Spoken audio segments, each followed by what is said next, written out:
Hello friends, வணக்கம். இன்றைக்கி என்னோடய மார்னிங் ரொட்டீன் தான் ஷேர் பண்ணியிருக்கேன். காலையில் எழுந்திரிச்சு வாசல் தெளித்து கோலம் போட்டாச்சு. லாஸ்ட் வீடியோவில் ஷேர் பண்ணியிருப்பேன் நைட் டைம் சோக் ரொட்டீன் சொல்லிவிட்டு. ஸோ மார்னிங் அதை எப்படி யூஸ் பண்ணுறேன் அப்படின்னு தான் இந்த வீடியோவில் காட்ட போகிறேன்.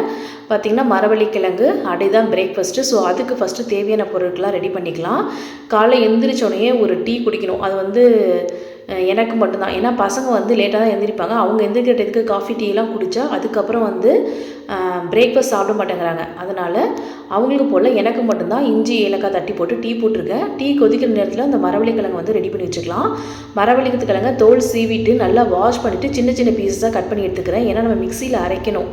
அதுக்கு சின்ன சின்ன பீஸஸாக இருந்தால் தான் நல்லாயிருக்கும். ஸோ அதை கட் பண்ணி எடுத்துகிட்டு டீயும் ரெடி ஆகிடுச்சு. வடிகட்டிட்டு நான் டீயை ஃபஸ்ட்டு குடிச்சிட்டு வந்துடுறேன். எனக்கு ரிலாக்ஸாக டீ குடிக்கணும். ஸோ அதனால் டீயை குடிச்சிட்டு அதுக்கப்புறமா பார்த்திங்கன்னா அடைக்கு ரெடி பண்ணிக்கலாம். ஒரு மிக்சர் ஜாரில் காஞ்ச மிளகாவும் சோம்பும் போட்டு லைட்டாக ஒரு வைப் மட்டும் விட்டுட்டு வந்துடுறேன். அதுக்கப்புறமா இதில் நம்ம ஊற வச்சுருக்க அடைக்கு ஊற வச்ச பொருட்கள் எல்லாம் அரிசி பருப்பெல்லாம் கலந்து ஊற வச்சுருக்கோம் இல்லையா நேற்று நைட்டே, அதை சேர்த்து அரைச்சி எடுத்துக்கலாம். இது மாதிரி எல்லா அரிசி பருப்பு எல்லாத்தையும் அரைச்சி டோட்டலாக எடுத்துக்கலாம். நெக்ஸ்ட்டு மரவள்ளிக்கிழங்கு கட் பண்ணி வச்சுருந்தேன் இல்லையா, அதையும் நல்லா நைஸாக அரைச்சி எடுத்துக்கலாம்.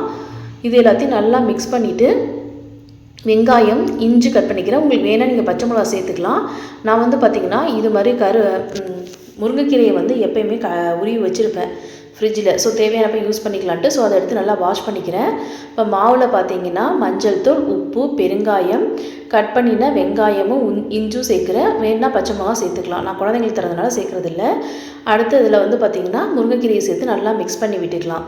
இந்த மாவு ரெடியான இடத்துல நம்ம சிம்பிளாக ஒரு தேங்காய் சட்னி ரெடி பண்ணிக்கலாம். இதுக்கு தேங்காயில் ஏற்கனவே கீறி வச்சுருந்தேன். ஸோ அதை ஒரு வைப் விட்டுட்டு அதில் பச்சை மிளகாய் இல்லாதனால இன்றைக்கி காஞ்ச மிளகாய், இஞ்சி, பூண்டு, அதில் கொஞ்சம் பொட்டுக்கடலை சேர்த்து சட்னி அரைச்சிட்டேன். ஸோ அதை தாளிச்சும் விட்டுக்கலாம். இது அடை சூப்பராக சுட வரும். நீங்கள் கஷ்டமே பட வேணாம், நல்லா சாஃப்டாக வரும். ஸோ இந்த மாவை பார்த்திங்கன்னா நல்லா ஒரு பெரிய அடையாக விட்டுக்கலாம்.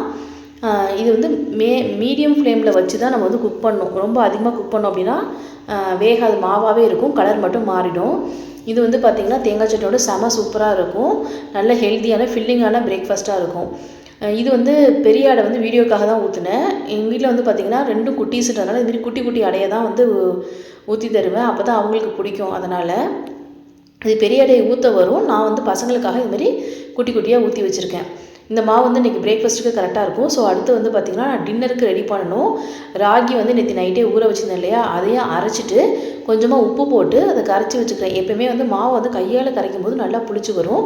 அதனால் மாவையும் கரைச்சி எடுத்து வச்சுக்கிறேன். இந்த வீடியோ பிடிச்சிருந்துச்சுன்னா கண்டிப்பாக சேனலை சப்ஸ்கிரைப் பண்ணுங்கள்.